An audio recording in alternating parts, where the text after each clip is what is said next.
In this video, I'm going to show you how to create a Roblox account on your mobile device. Now, first, you're going to want to make sure you have the Roblox app. So what we're going to do is we're going to quickly download that from the App Store. So scroll down, type in App Store or your Google Play Store if this is on Android. Click on the App Store and then click on the search in the bottom right. And then click on the search bar and type in Roblox. And then go ahead and download the Roblox app. Once you have it downloaded, open it up. And then here, you're going to be given the option to sign in or create an account. So we're going to click Create Account. And then we're going to put in our birthday. And then we're going to click Confirm Birthday.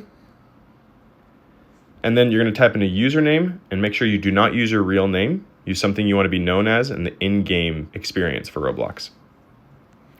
And then you can select your gender, but that is optional. And then you can go ahead and click Continue. And then it's asking you to use Face ID to sign in.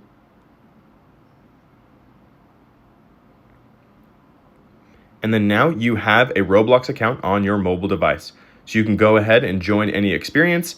And then if you want to unlock voice chat, you have to go ahead and verify a phone number or your ID to make sure you're above the age of 13 to use voice chat. So that's how you can create an account on Roblox on your mobile device.